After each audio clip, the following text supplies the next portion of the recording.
As soon as I finished this book, I knew it was going to be my worst book of the year, and I couldn't wait to shit talk it on camera with you all. Audiobooks narrated by one person. Audiobooks with dual narration. Audiobooks with a full cast narration, and then there's this.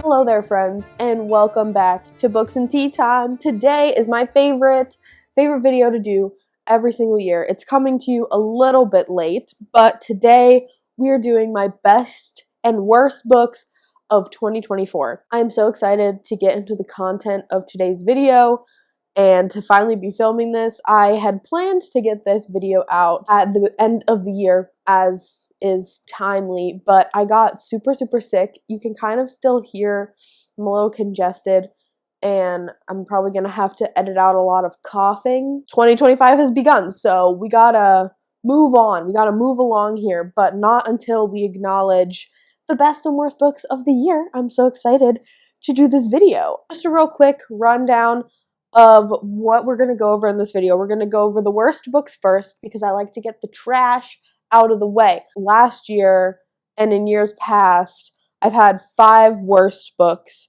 and typically I did 5 best, but last year I started doing my top 10. But somehow I have 6 worst books and 9 best books, and I don't know how I did that. So we're going over my 6 worst books, then I'm going to insert some honorable mentions really quickly, and then we're going to go over my 9 best books. Without further ado, let's just dive right into the content here. I don't know why I set my notes down, because I need them. For the most part, the worst books of the year, this year especially, are more or less just books that didn't work for me or books that were disappointing. I was expecting them to be 5 stars and they just didn't deliver, and so because of that, they are considered my worst books because it was so disappointing and it was such a letdown.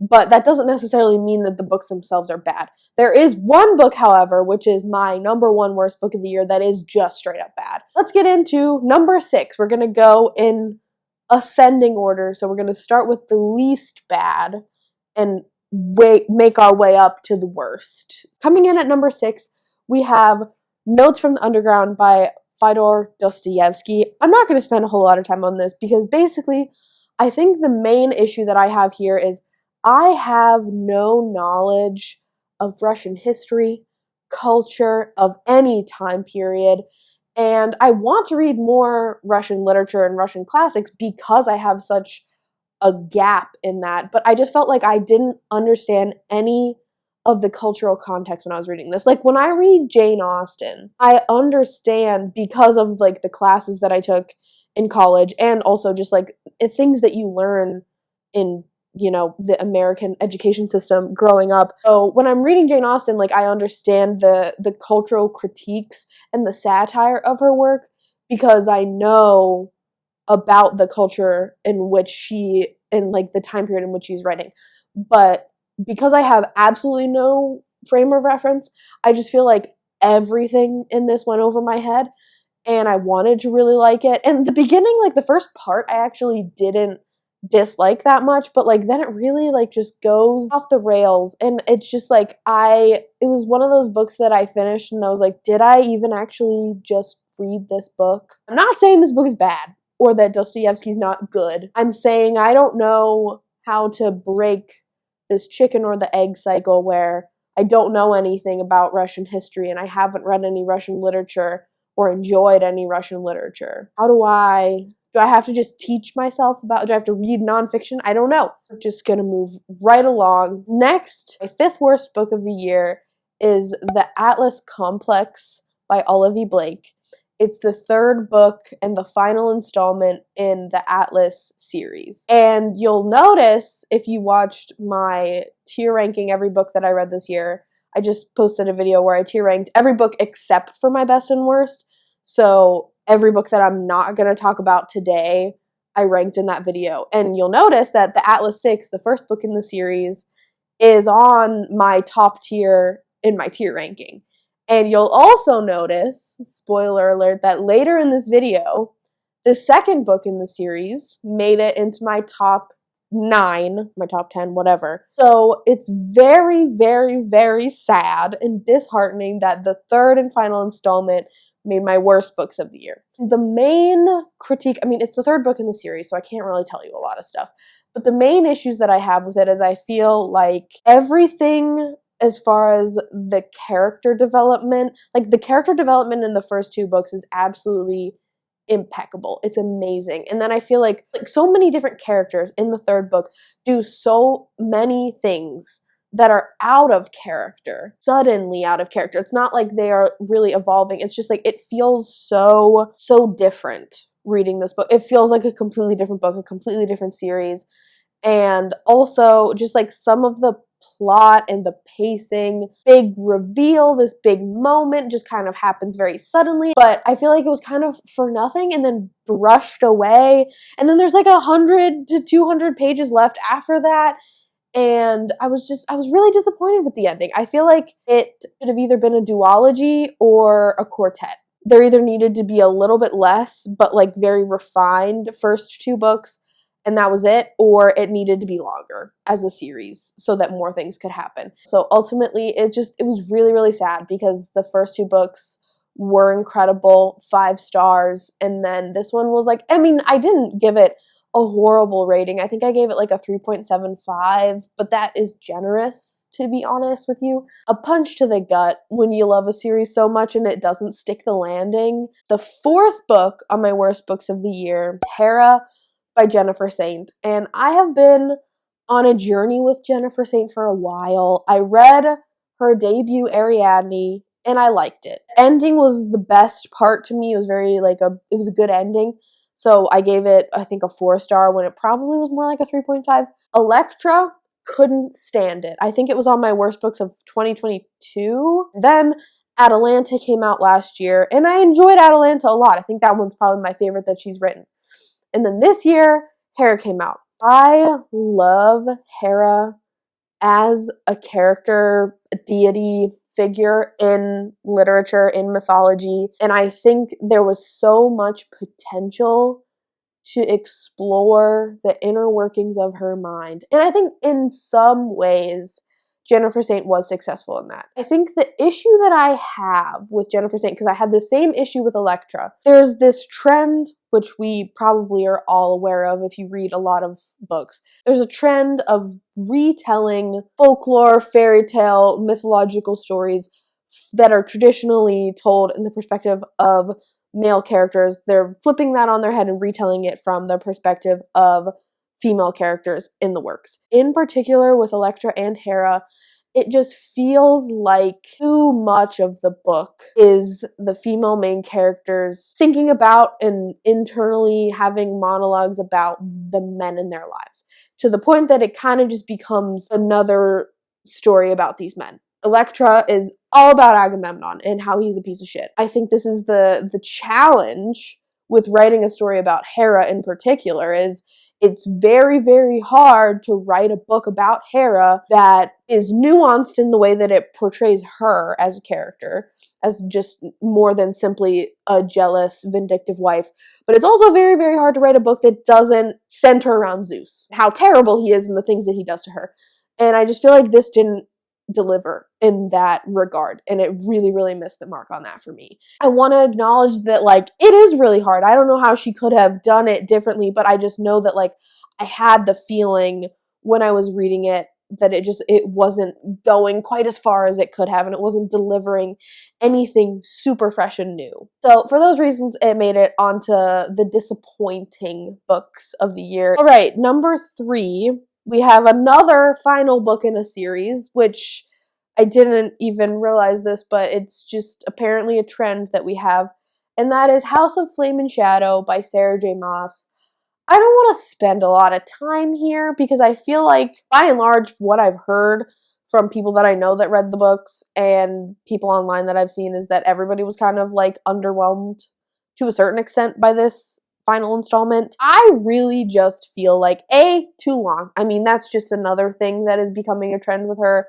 Way too long. Needed to be trimmed down. She ruined so many of her characters by just introducing asinine plot lines for the sake of length, in my opinion. Like, she completely ruined Rune and Lydia. Like, they were some of my favorite characters, and I just was like so irritated and underwhelmed by everything that was going on with them in the book.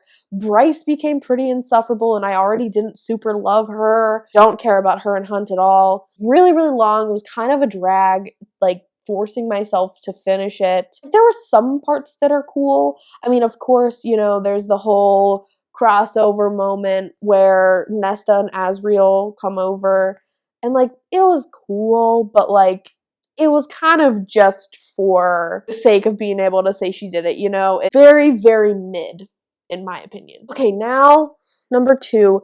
This is actually my most disappointing book of the year. It hurts me so much to say that I didn't like this book. Just Some Stupid Love Story by Caitlin Doyle. But okay, so this is the contemporary romance pen name for historical romance author Scarlett Peckham, who I adore. I have read both of her series, her historical romance series, and given all of them 4 and 5 stars. They were all so exceptional. I think she's an amazing romance author, and specifically her historical romances are all, like I said, so good. So when she announced that she was writing her debut like contemporary romance under this pseudonym, I was super excited. I just didn't like it. I don't know. I think part of it is that the tropes in it are tropes that I don't enjoy. I don't really like romance books specifically that take place over a really long period of time, in which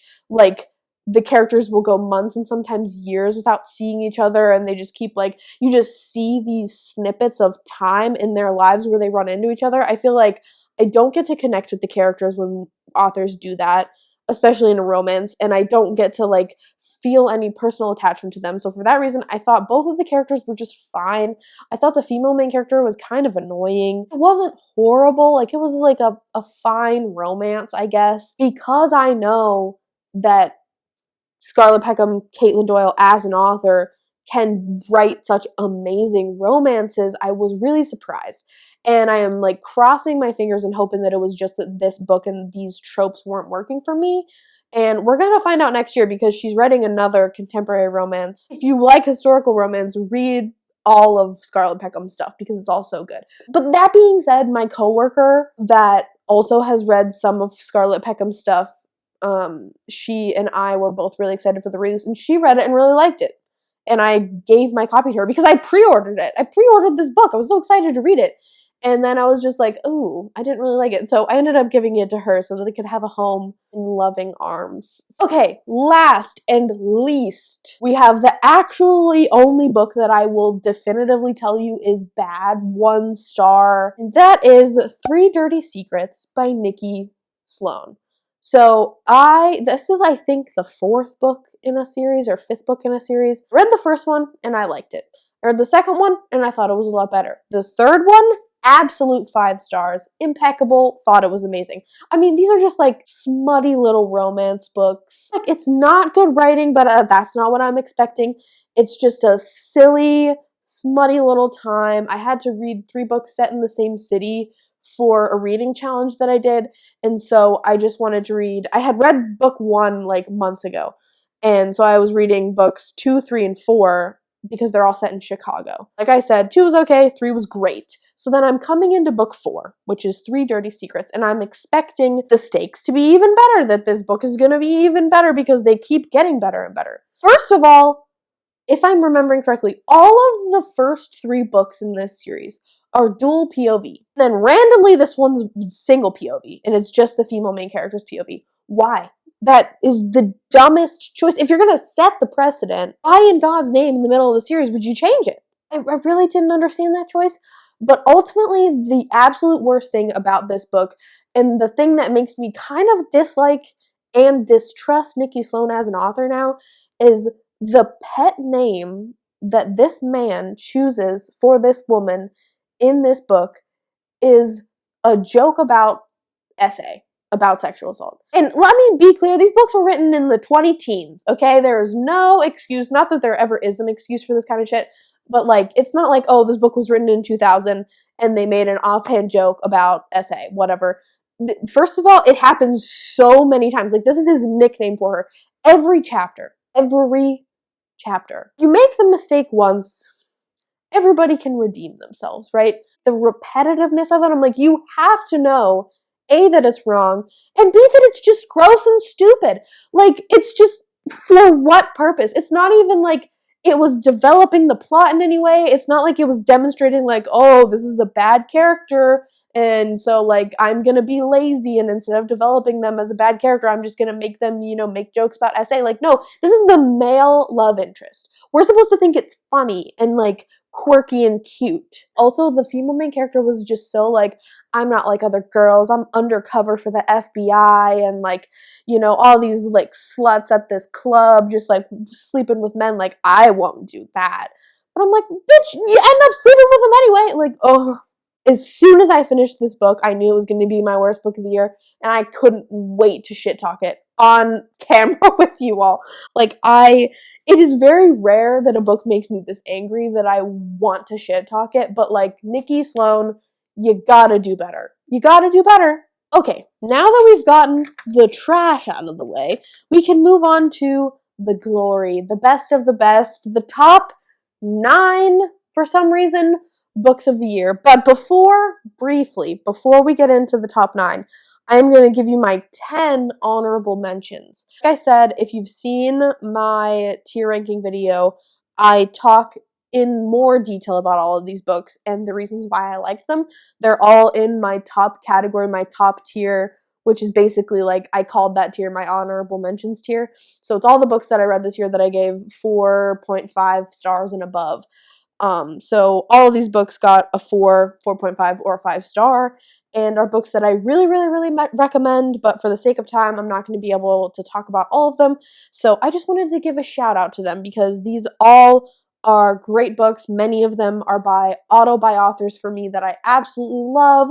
They came out with books this year that are just great. So really quickly, we're going to run through them in no particular order. They're just on here in the order that I wrote them down. First, we have The City in Glass by Nevo. Then we have Not for the Faint of Heart by Lex Croucher. Not Another Love Song by Julie Soto. The Portrait of a Duchess by Scarlett Peckham, who we just talked about. Midnight Ruin by Katie Robert. A Guest in the House by E.M. Carroll. Kiss of a Demon King by Cresley Cole. Lost Ark Dreaming by Suyi Davies Okunbawa. Friday Black by Nana Kwame Adaji-Brenya. And The Atlas 6 by Olivia Blake, which we also already talked about. Those are my honorable mentions. Loved them. Highly recommend them. If you haven't read any of them, just dive right in. They're all great. Now we can finally get into my top 10 books of the year, my top 9 books of the year, because somehow I fucked this up. But number 9, coming in at number 9, we have What Moves the Dead by T. Kingfisher. So again, I'm sorry I keep referencing this video, but if you saw my tier ranking video, I have read all of T. Kingfisher's adult books in this year, 2024. And it all started with me reading What Moves the Dead. Over the summer, I picked up this book because I really like mushroom horror books. It's very niche, but I've read several of them and I really, really like it. I don't know, something about mushrooms and, like, the fungal, like, hive mind of mushrooms is just so fascinating to me. So I read it and I loved it. And then that just sparked me reading all of T. Kingfisher's backlist. And then I also read A Sorceress Comes to Call when it came out this year. So as of today, I have read all of their adult fiction. They also write children's books and YA. I don't know if I'm ever going to read any of them just because I don't know that I really have any interest in them. But everything she publishes from here on out, I will absolutely be reading it. I love her writing style. But What Moves the Dead specifically is a retelling of The Fall of the House of Usher by, is it Edgar Allan Poe? I actually don't know. I've never read it. And you don't have to read it, in my opinion, to really enjoy the book. But like I said, it's like a gothic, horror, weird book. It's a novella. It's rather short. I listened to the audiobook and I really, really liked it. But ultimately, I think the thing that was really difficult for me about choosing which T. Kingfisher book I wanted to put in my top 10, like, I knew I wanted to put at least one of her books in my tops of the year because I loved all of them. But many of them, to me, my enjoyment of them is just on par with each other because they're all so good. They're all like 4.5, 5-star reads for me because the way that she tells a story is they're so entertaining. They're so like propulsive. I read them so quickly. The audiobooks are all really great. I read most of them audibly, which is why I don't own it yet. But I do want to own all of these books eventually because especially What Moves the Dead is the first book in a series. I read the sequel already, and the third one is coming out in 2025, I think, in the fall. I'm really excited for that. If you are looking to start reading T. Kingfisher, I really do think What Moves the Dead is a great place to start because it's a short book and because it's like a retelling, you know, if you've read The Fall of the House of Usher, like that's another accessible point where you can, you know, enter her work. I love the way that she takes, you know, fairy tales and folk tales and retellings of other stories and just really puts a unique spin on them. It's really more so inspired by these stories rather than like a retelling in the sense that it's just retelling the story. She's adding so much.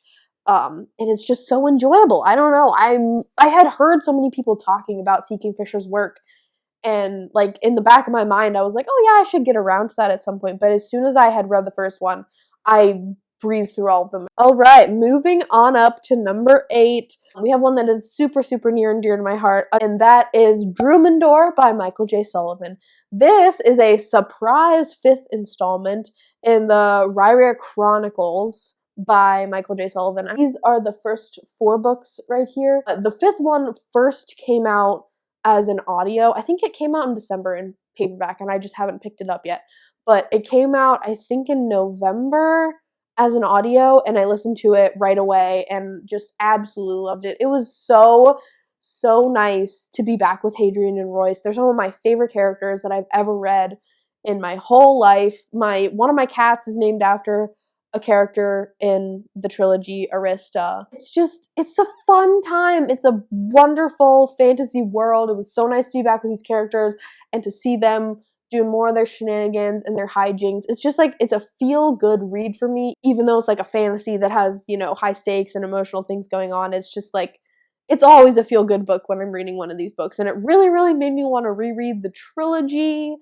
And in the author's note at the beginning of the book, Michael J. Sullivan announced that he is going to be writing a post-Revelations series, post-Raya Revelations series, with what happens to Hadrian and Royce after the events in the trilogy. And that is just the best news that I ever could have heard in the history of ever. These are literally my favorite fantasy books of all time. It was an easy like slot in for a contender for the best books of the year, even though I read it like almost at the end of the year. As soon as I read it, I knew that like I was like almost saving a slot for it in my best books because I knew as soon as I read it that I was going to love it. So it was just a great time, and I highly recommend this series and all of the series written by Michael J. Sullivan. They all take place in the same world, in different parts of a timeline in this world. Coming in at number 7, this is the first book on here that I own physically finally, and I actually just got this book as a gift for my birthday, and that is Butcher and Blackbird by Brynne Weaver. So I read these as audiobooks originally. I read this one and the sequel, Leather and Lark, as audiobooks this year. And then for my birthday, I had my aunt buy me this and Leather and Lark, which I don't think you can see. It's on the top of my romance shelf because I want to reread them and annotate them. So I haven't gotten around to that yet. So the spine is bare. It's not annotated yet, but this is just such a fun book, and I constantly am thinking about it throughout the year after I read it. It is a dark romance between 2 serial killers who basically enter a competition with each other to kill other serial killers. So it's like every year they pick a target and they compete with each other to see who can like kill them first. And it's like a frenemies to lovers kind of situation, and it's funny. It's a little gross. Obviously, it's a dark romance. Like there's plenty of content warnings, but Bryn Weaver is really good about laying out those content warnings and trigger warnings right at the beginning of the book. I love Sloane and Rowan so much. I love this series. It was so entertaining. I read it so fast. And the audiobook in particular, like, I really like this book and I'm excited to read it physically, but the audiobook in particular is the best audiobook I've ever read in my entire life. And part of that is that the male main character is read with an Irish accent. He is an Irish man, but he's read by a man who has an Irish accent, which is amazing. Obviously, I love it. Okay, that's biased. But the way that this audiobook is recorded is, like, there's different POVs. So you bounce back between Sloane and Rowan's POVs, but when you are listening to it, if you're in Rowan's POV, for example, but he's in the middle of a conversation with Sloane, the audiobook narrator for Sloane will read her dialogue pieces. So you don't have that weird thing in romance where, like, a person who is reading a book is trying to mimic, like, tones that they can't really do. Like, a man who is narrating a romance book is trying to mimic the tones of a feminine or a female main character that has, like, a higher pitched voice. And then it sounds weird and it puts you off. That happens to me a lot as someone who reads a lot of audiobooks and reads a lot of romance audiobooks. Sometimes it's very off-putting. Sometimes I can get used to it. But in particular for romance, but also I just think it is such a brilliant way. And I wish, like, I know it's probably so expensive to do it, but I wish all audiobooks were like this. This is the next level of reading. This is the future of audiobooks. Audiobooks narrated by one person. Audiobooks with dual narration. Audiobooks with a full cast narration, and then there's this. Whoever is responsible for that deserves a raise and a hug and just, like, the best year of their life and years to come. It's so good. Continuing on with our romance book train here, we have a book that broke my heart in the best way, and that is Only and Forever by Chloe Leese. I've got the tabs, and this is the final book in the Bergman Brothers series, which is a 7-book romance series by my favorite romance author, Chloe Leese. And for that reason, like, I knew this was going to break my heart. Like, it's the last book in a series, a very long series, full of a family of characters and found family that I just adore. And I knew that Vigo and Tallulah's story in particular was going to touch my heart personally. It was so good. It was everything that I wanted. It was so emotional. Vigo in particular, I feel like, is one of probably the Bergman that I personally relate to the most. And I love, love, love Tallulah. She's so cute and pretty. I love the blue hair. Her romances are so special and so unique, and they really deviate from a lot of the tropes in positive ways. And I think that she takes a lot of popular tropes and makes them her own and makes them better. And all of her books have so, so much heart. And I started reading the Bergmans in, I think, 2021. Immediately fell in love with the series, immediately fell in love with the characters and her writing style. Just, like, being on this ride for so long and, following along as the books were coming out.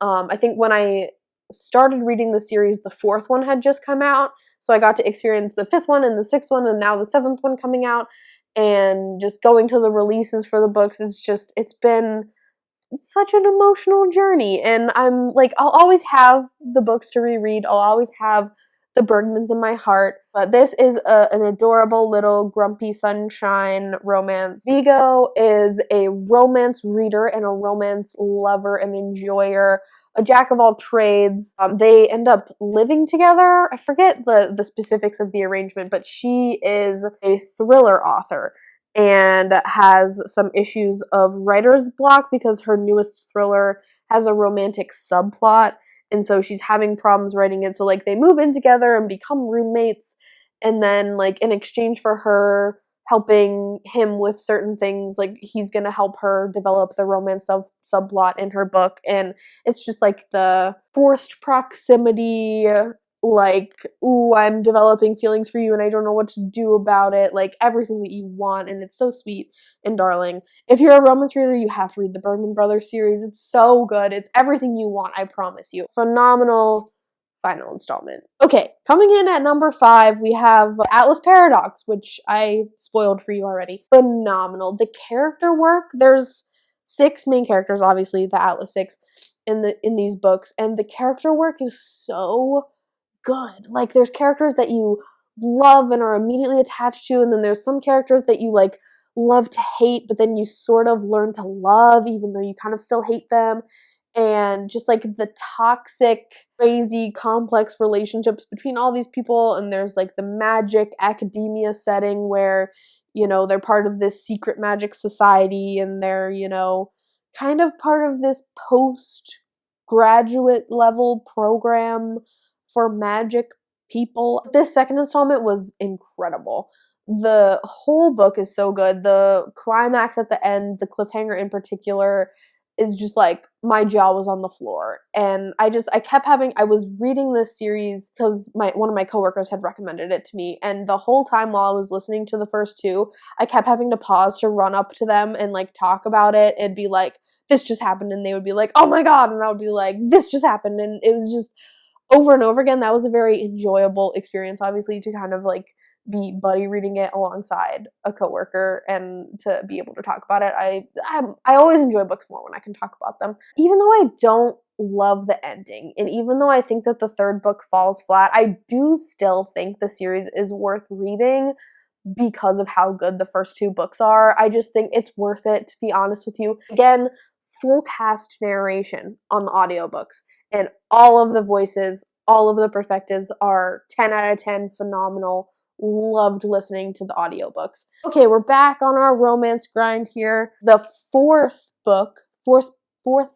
best book of the year, and that is The Pairing by Casey McQuiston. First of all, look at the spine, these little like lavender pages.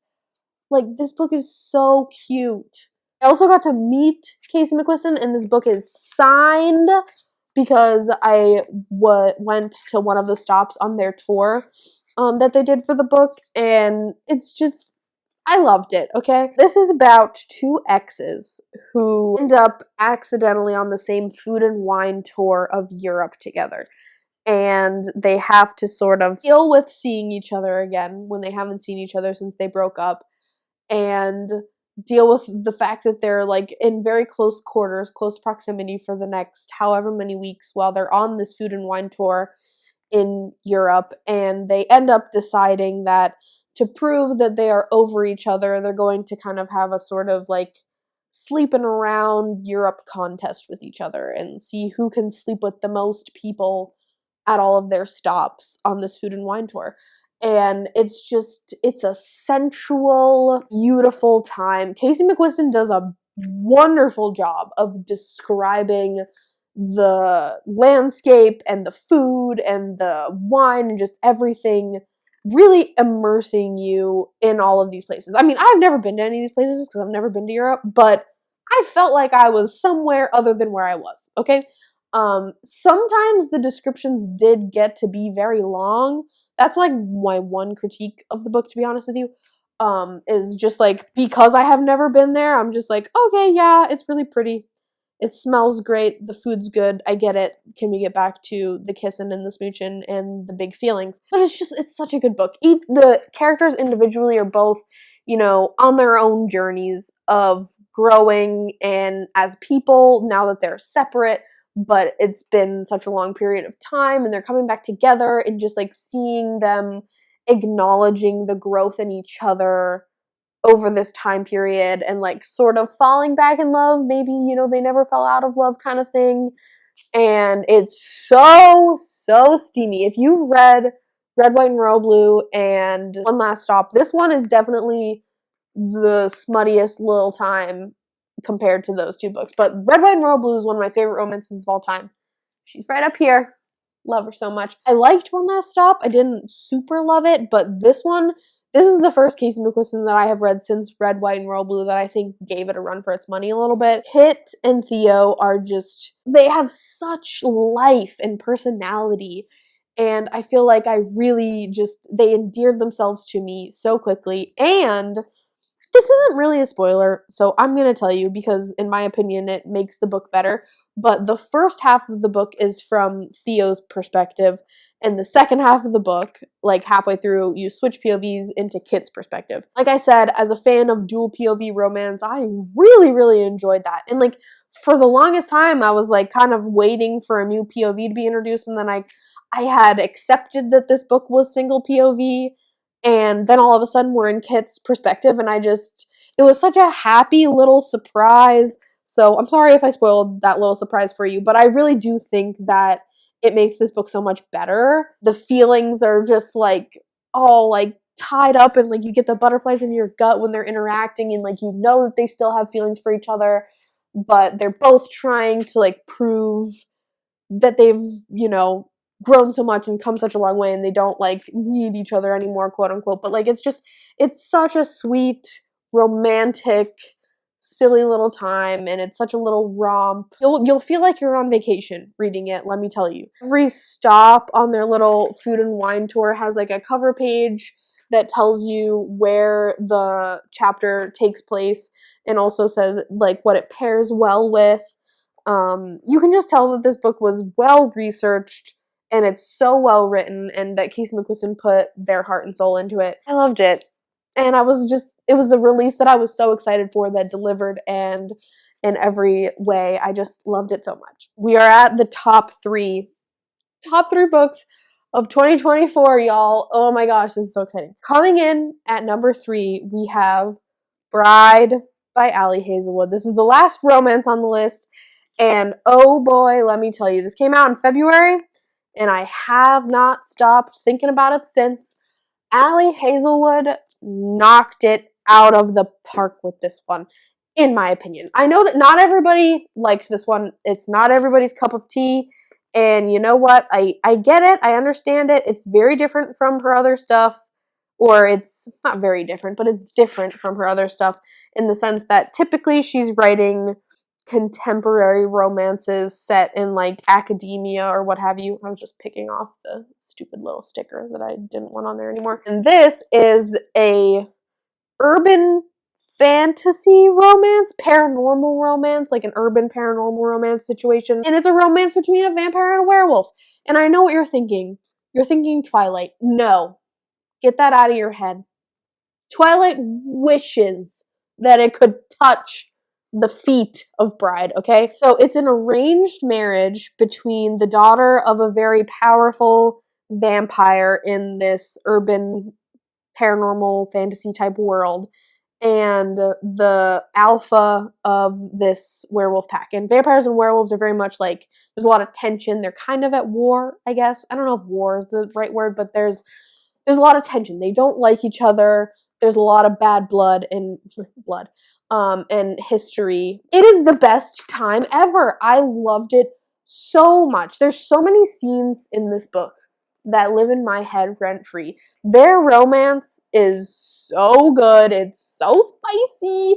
And just like the way that they so quickly go from like enemies that were married to like, oh, I'm intrigued by you, to just like flat out clearly in love with each other is so good. But just the way that their romance develops, there's like some found family elements in the book and a little bit of a mystery subplot, and overall it's such a fun time. And you can tell that Ali Hazelwood had fun writing it. You have fun reading it, and like I said, I read it in February and I can't stop thinking about it. I annotated it to high heaven. It's my favorite Ali Hazelwood, and I've read all of her stuff, and I like a lot of her other books too, but just a freaking 10 out of 10. Knocked it out of the park. You're gonna have a great time, and if you don't have a great time, don't tell me about it, because I don't want to hear about it. I only want to hear good things. I will not accept any critiques of this book. I loved it too much, and I can't wait. It's going to be a series. I can't wait for the sequel. Ugh. Love her so much. Coming in at number 2, we have another book by an author that is an auto-buy favorite of mine, and that is Model Home by Rivers Solomon. This is another 2024 release that absolutely knocked it out of the park, in my opinion. I annotated this one too, and I really, really thoroughly enjoyed this book. So this is primarily horror. It does have some other elements too, but mostly it's a horror thriller book. It's about 3 siblings who are now adults, and one of them, our main character Esri, lives in London now. And at the beginning of the book, Esri gets a call asking them to come back to their childhood home because their parents have died under mysterious circumstances. And so they come back home with their daughter Elijah. Their younger sisters are twins, and then they are the eldest, I believe. And so the book is about these 3 siblings who grew up in a predominantly rich white community in the South, and their family was the only Black family living in this community. They're growing up in a model home, which is like a home that they used as like a staging area to draw people into the community, I guess. It's like the home that they would show off. So we get flashbacks to the past, but mostly it's about the present storyline and these siblings as they're adults grappling with the death of their parents and trying to figure out what happened to their parents. There's so much beautiful sibling work, like dynamics between siblings, that goes into this book that River Solomon does so well, and just like how complicated siblings are, especially as adults, and especially looking back on a childhood that was very, very traumatizing for all 3 of them for different reasons. And so there's flashbacks that we're getting, and we're learning a little bit more with each flashback about this house that, you know, while these, from our perspective and from Esri's perspective, while these kids are growing up, this house is like sort of haunted and trying to kill them. And all of these traumatizing things are happening to the children and happening to this family. And, you know, it's also about the 3 siblings in their relationship with their mother and father, but with their mother specifically, and motherhood and parenthood, and, you know, Ezra's relationship with their mother, and then their relationship as a parent to their child, and how the generational trauma and the complicated nature of that just leaves an emotional mark on people. And just the ending, though, the ending to this book, I was pacing my house as I was reading the last 80 pages of this book, and I viscerally felt my heart drop when the plot twist happens, because I did not see it coming at all, and it absolutely broke my heart, and it was insane. Like, even though it's a horror, and even though like such terrible things happen and the twist is so gut-wrenching, still manages to throw in notes of hope and family, and the way that healing from trauma is, how it's so messy, but like, you know, every day you're healing a little bit, and every day that you're getting better. And just like the whole book is so special. Like, it's a horror, it's a thriller, but it's also like everything that River Solomon writes just feels like it has been touched by just like some deity. They are absolutely brilliant. I love everything that they've written, but I'm like, the more I think about this book and the more that this book sits with me since I've read it, the more I think this one might be my favorite that they have written. But I have been recommending this to everybody since I read it. It is so good. And I was worried about this because I don't read a lot of horror, and their other stuff leans more like sci-fi fantasy-esque. I knew I was going to like it because I knew that I loved River Solomon as an author and that I loved their writing, but this particular work, I keep thinking about it, and it has sat with me, and I can still feel all of the emotions that I was feeling when I was reading it, and like the challenges that it presents, thinking about gender and thinking about race and thinking about class and thinking about how those things affect parenthood and how those things affect sibling relationships and how those things affect them in the present as adults versus in the past as children. Rivers Solomon is just one of the best writers of this generation, I think, and I am already just like can't wait for their next book. I loved this. 10 out of 10. Cannot recommend it enough. Okay, I have 6%. I can do it. We can talk about one more book. My best book, the top book of the year, best book of 2024, I read in February. Think about that. And as soon as I didn't even have to finish this book. As soon as I was like 30% of the way through this book, I knew it was my best book of the year. I think about this book all the time. It is incredible. Everybody has to read it, and that is Chain Gang All-Stars. First of all, a moment for the tabs. I listened to this and physically read it, so I did like a tandem read because I started the audiobook and it was really good, but as soon as I started the audiobook, I realized that I was going to want to annotate it, so I purchased it, and then as I was listening to it, I would go through and highlight and annotate things. The audiobook is great. It's a full cast narration, so you've got different perspectives narrated by different audiobook narrators, and they're all exceptional. If you are someone who annotates your book, you're going to want to annotate this book. Like, there are so many moments and scenes and things that I was like, I need to return to this. I need to be able to come back to this passage. I need to be able to return to this moment. And I'm so glad that I annotated it for that reason. What is this book about? Really quickly. So this is a sort of dystopian near future story. There's a lot of different characters in the book, but the main crux of the story and a lot of the perspectives that we get are people who are incarcerated, that are forced and coerced into participating in what they call hard action sports. And so people who are incarcerated will be entered into these games, so to speak, in which they fight to the death on camera for entertainment. And the idea is that they have the very, very slim chance of, if they survive and make it through a whole season, I think, or if they can earn, quote unquote, earn their freedom back. This book is incredible. A brilliant narrative. The thing that I think makes this book so memorable to me and makes me keep coming back to it is this book really challenged me on an individual level to look at my thoughts on our current prison system and to really investigate a lot of my internal biases and misunderstandings about our current prison system, and to look into prison abolition. The fact that a work of fiction can even do that, and the fact that a work of fiction can do it in such a brilliant way, you know when you're reading this that you are reading something that is going to change you as a person forever moving forward. And that's not an experience that I have on a regular basis, even as someone who, I read 100 books this year. I read over 100 books this year, and it's not an experience that I have often. And part of that might be that I'm reading the wrong books. I read a lot of silly romances. I read a lot of weird fantasy, gothic fiction.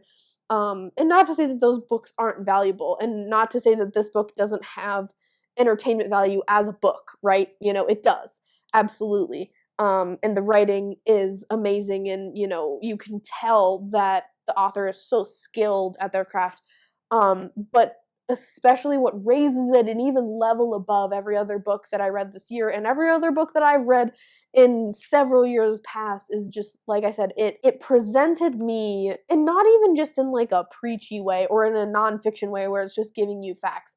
It presents a cast of characters and this situation in which they are put, where you have to grapple with your own internal biases and your own thoughts about, who deserves punishment and what it means to deserve punishment and why, and who gets to decide that, and the systemic racism and the systemic classism and the systemic ableism, everything that is built into our prison system, and the fact that it just so closely mirrors our reality is, it's very like reading 1984 and 1984, I imagine, but even more than that, it's just, it gives you the structure to question your reality and your society and the things that you have been taught to understand in a way that even goes beyond just prison abolition, but it almost like it teaches you and it provides you with this structure by giving you these characters that you want to root for, giving you characters that you do root for, giving you characters that have done things, like murder or, SA or, robbing someone or whatever, giving you these characters that have committed a crime, quote unquote, and then, investigating what that means as a society when we decide to take someone's humanity away for that, and the lengths that this system goes to turn these people into entertainment and to commodify the bodies of these people that are incarcerated, who are by and large Black and brown folks. And there's also a component where two of the main characters, there's several characters in this book that are queer, but I believe that Hurricane Stacks and Loretta Thurwar, the two main characters, are both queer women, and so like introducing that layer to it as well and investigating queerness and gender in this prison structure. And it's just, I feel like I'm not even touching on and explaining to you. Like, you just have to read it, experience it for yourself. But I'm so thankful for this book and for this author, for what they have done. And I hope to continue reading fiction and nonfiction that investigates the prison system specifically and just like our cultural systems more broadly in a way that will hopefully be better for society, because the more people are going to read this book, are going to have these internal investigations, the more we're going to be able to talk about it and then maybe, decide how to move forward in a way that is better and to dismantle these systems of dehumanization. I don't know, like, even before reading this book, I'm embarrassed to say that I didn't know that slavery is still legal when someone has been imprisoned for committing a crime. I didn't know that. And that is a fact. That is not a part of this dystopian world. That is literally today legal, part of the Constitution. When slavery was abolished, it was not abolished in the context of people who have been incarcerated. Best book I read this year, best book I've read in several years. I know that I am going to continue to think about this book in the future and probably going to reread it at some point just because it is so good. But if you take away anything from this video, if you take any of these books as recommendations, please let it be this one. And that is it, my friends. Those are my best and worst books of 2024. And we're already in 2025. I'm excited to keep on reading. Thank you so much for coming to my channel today and watching this video. It means the world to me. I love you all. Don't forget to like, comment, and subscribe if that's your jam, and I hope to see you in my next video. Happy reading, happy writing, and happy living. Peace out.